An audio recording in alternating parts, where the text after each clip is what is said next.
السلام علیکم ورحمۃ اللہ وبرکاتہ۔ آپ سب کو عید کی بہت بہت مبارکباد۔ عید خوشی کا دن ہے اور اللہ کے رسول صلی اللہ علیہ وسلم نے ہمیں اس دن خوشی منانے کا حکم دیا ہے۔ حضرت ابو ہریرہ رضی اللہ تعالیٰ عنہ سے روایت ہے کہ آپ صلی اللہ علیہ وسلم نے فرمایا، رمضان کی آخری رات میں میری امت کی بخشش فرما دی جاتی ہے۔ صحابہ کرام نے عرض کیا، یا رسول اللہ، کیا یہی لیلۃ القدر ہے؟ آپ صلی اللہ علیہ وسلم نے فرمایا، نہیں، بلکہ مزدور کو اس کی مزدوری اس وقت دی جاتی ہے جب کہ وہ اپنا کام مکمل کر لیتا ہے۔ معلوم ہوا کہ عید کی خوشی اس لیے منانی ہے کیونکہ اللہ تعالیٰ نے اپنے فضل و کرم سے روزے داروں کی بخشش فرما دی۔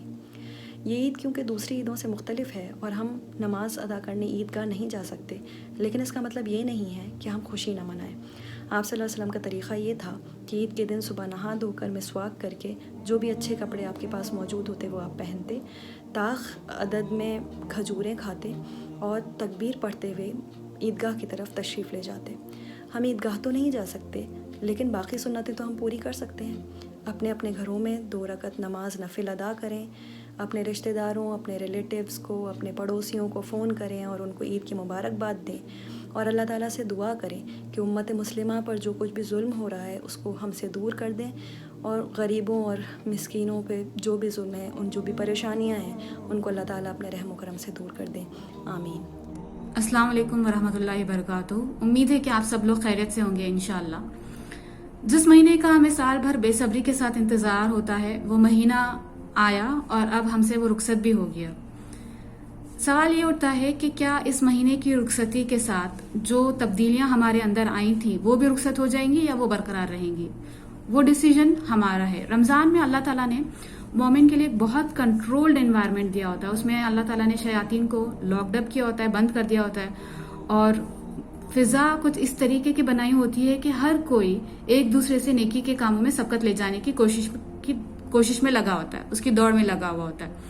اب چونکہ یہ ٹریننگ پیریڈ ختم ہو گیا تو اس کا مطلب یہ ہے کہ اب ایکچوئل کام شروع ہو گیا۔ اس کو رمضان کو آپ اس طریقے سے نہ ٹریٹ کریں کہ یہ اینڈ آف دی منتھ ہے۔ In fact this should be the start of the transformation of your life. Ramzan کی عبادات اور جو بھی عمل خیر آپ نے اس مہینے میں کیا ہے وہ قبول ہوا یا نہیں، اس کا ایک لٹمس ٹیسٹ یہ ہے کہ آپ رمضان کے بعد کتنی حد تک نیکی کے کاموں کو کرنے میں پہل کرتے ہیں، کتنا خشوع و خضوع سے آپ نیکی کے کاموں کو کرتے ہیں۔ تو یہ ایک اس کا لٹمس ٹیسٹ ہے جانچنے کے لیے۔ دوسرا، آپ یہ کریں کہ جو بھی گولز آپ نے رمضان میں بنائے ہوئے تھے ان کو رمضان کے باہر بھی آپ کیری فارورڈ کریں۔ اس انٹینسٹی اور اس انتھوزیازم کے ساتھ کرنا تو مشکل ہوگا، مگر کچھ حصہ تو اس کا رکھیں اور اس کو کرنے کی کوشش کریں، اور یہ ممکن بھی ہے۔ یہ مہینہ آیا ہی ہماری زندگی کی تبدیلیوں کے لیے ہے۔ اگر رمضان سے پہلے اور رمضان کے بعد کی زندگی میں کوئی فرق نہیں ہے ہمارا، تو پھر بیچ میں یہ رمضان کا مہینہ آنے کا کوئی مطلب نہیں ہے۔ تو امید ہے کہ آپ اللہ تعالیٰ سے دعا ہے کہ اللہ تعالیٰ ہماری ان ساری عبادات کو قبول فرمائے جو بھی ہم نے رمضان کے مہینے میں کیے ہیں، اور ہماری زندگیوں میں جو رمضان کے مہینے میں تبدیلی آئے ہیں ان کو برقرار رکھے۔ آپ سب کو عید کی بہت بہت مبارکباد۔ یہ عید ڈفرینٹ ہے، اس بار کی عید ویسی نہیں ہے جیسے ہمیشہ ہوتی ہے۔ اس عید کو غم کا دن نہ سمجھے، غم نہ منائے، غمگین نہ ہو، بلکہ اللہ تعالیٰ کا شکر ادا کریں کہ اس نے آپ کو یہ دن دیا۔ کئی سارے لوگ ہیں جن کو یہ دن نہیں ملا۔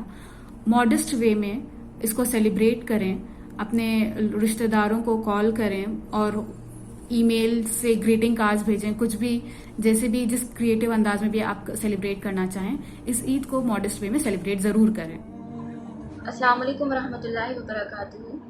الحمدللہ آج ہم سب اپنی لائف کی اور رمضان کے اختتام پر پہنچ گئے، اور اس کے لیے ہمیں اللہ تعالیٰ کا بہت شکر گزار ہونا چاہیے کہ اس نے ہمیں ایک اور رمضان کی عبادت کا موقع دیا۔ یہاں آج ہمیں اس بات پر غور کرنے کی ضرورت ہے کہ جو رمضان سے پہلے ہم نے پلاننگ کی تھی، اب ہم اس کو انالائز کریں اور جو اچھی عادتیں ہم نے رمضان میں اڈیپٹ کی ہیں ان کو اپنی لائف کے ہر آسپیکٹ میں تعامل امپلیمنٹ کریں۔ ایسا نہیں ہونا چاہیے کہ وہ سب کچھ رمضان میں ہی محدود رہ جائے۔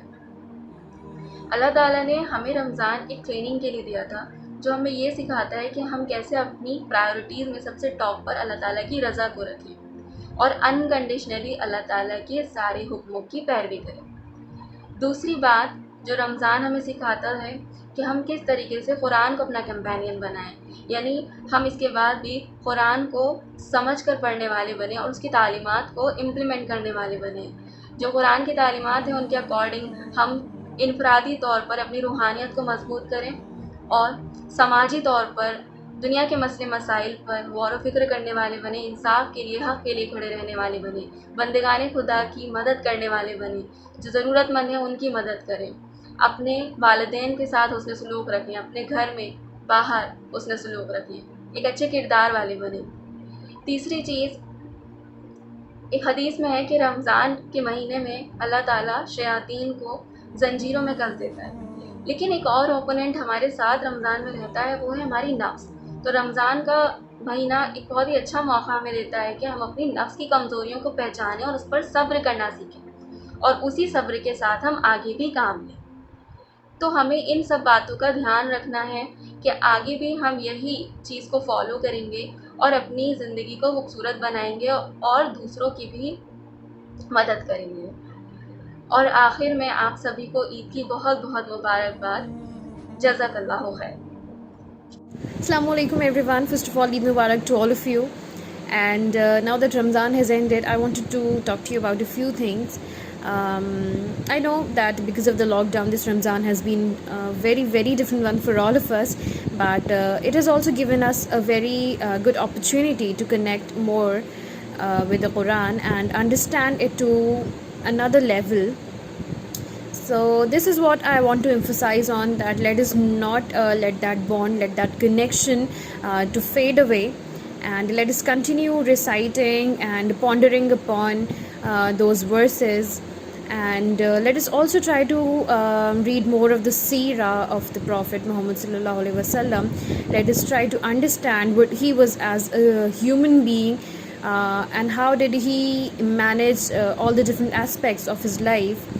And also let us continue keep doing the little acts of charity that we did during the Ramzan. And inshallah, let us try to become better human beings and better Muslims, inshallah. السلام علیکم ورحمۃ اللہ وبرکاتہ۔ آپ سبھی کو عید الفطر کی بہت بہت مبارکباد۔ رمضان کا مہینہ آیا اور چلا گیا۔ اب رمضان کا مہینہ جانے کے بعد ہماری کیا ڈیوٹی ہوتی ہے، ہماری کیا رسپانسبلٹی ہوتی ہے کہ ہم کیا کریں؟ کیا ہم ویسی ہی زندگیاں گزارنے لگے جیسی ہم پہلی گزارا کرتے تھے؟ ہمارے جو روٹین ہوا کرتے تھے، کیا ہمارے روٹین اب وہی ہونے لگے؟ نہیں، کیونکہ رمضان کے مہینے میں ہم تمام حلال حرام چیزوں سے رک کر ہم نے پروف کر دیا کہ ہم نے پروف کر دیا کہ اگر ہم اپنے نفس پر کنٹرول کریں تو ہم تمام برائیوں سے رک سکتے ہیں۔ ٹھیک ہے، اور دوسری بات آتی ہے، کیا رمضان کا مہینہ صرف اس لیے آتا ہے کہ ہم ایک مہینہ بہت زیادہ عبادات کر لیں اور بقیہ مہینے پھر ہم وہی اپنی روش پر آ جائیں؟ نہیں، بلکہ رمضان کا مہینے میں اللہ تعالیٰ ایک جو ہے عبادات میں ہمیں ایک مزہ پیدا کر دیتا ہے، اور یہ اسی لیے ہوتا ہے کہ انسان جو ہے یہ ان عبادات کا پلیجر فیل کرے، ایک اللہ تعالیٰ سے قربت حاصل ہو، قرآن میں دلچسپی، دعا و اذکار میں اضافہ، نوافل کا اہتمام، یہ تمام چیزیں جو ہیں اللہ تعالیٰ سے ایک ہمیں کنیکشن فیل کرواتی ہیں۔ تو یہ تمام چیزیں اللہ تعالیٰ اسی لیے رمضان کے مہینے میں اتنی عبادات جو ہے کرنے کو اللہ تعالیٰ نے کہا ہے کہ انسان کو جو ہے عبادت میں ایک مزہ ہو، ایک پلیجر فیل ہو، اور بقیہ 11 مہینوں میں بھی وہ پھر اسی طریقے سے عبادات کرتا رہے۔ اور دوسری بات آتی ہے کہ جو ہم نے رمضان کے مہینے میں تہجد کا اہتمام، نوافل کا اہتمام، دعا و اذکار کا اہتمام، قرآن کا اہتمام، پڑھنا سمجھنا، یہ تمام چیزوں کو ہم جو ہے رمضان کے بعد بالکل ختم نہ کر دیں، کیونکہ یہ ایسی چیزیں ہیں کہ نوافل سے اللہ تعالیٰ سے انسان جو ہے قریب تر ہوتا ہے، یا فرض میں ہمارے فرائض میں جو کوتاہیاں رہ جاتی ہیں وہ اس کو کمپنسیٹ کر دیتی ہیں۔ تو اور دعا و اذکار کا جو ہے کافی اس کی فضیلت ہے، تو یہ تمام چیزوں کو ہم رمضان کے بعد بالکل ختم نہ کر دیں۔ اور اللہ تعالیٰ کو بھی وہی اعمال زیادہ پسند ہیں جو انسان مسلسل کرتا رہے، کنٹینیو کرتا رہے، اور بھلے ہی وہ کم ہی کیوں نہ ہو۔ تو ہم جو ہے یہ کوشش کریں کہ اس رمضان کے بعد بھی جو ہے ہم یہ ان عبادات کو نہ چھوڑیں اور کنٹینیو کرتے رہیں، اور خاص طور پہ قرآن کی طرف خاص توجہ دیں۔ May Allah make all of us to be a better version of ourselves after this Ramzan. Jazakallah khair.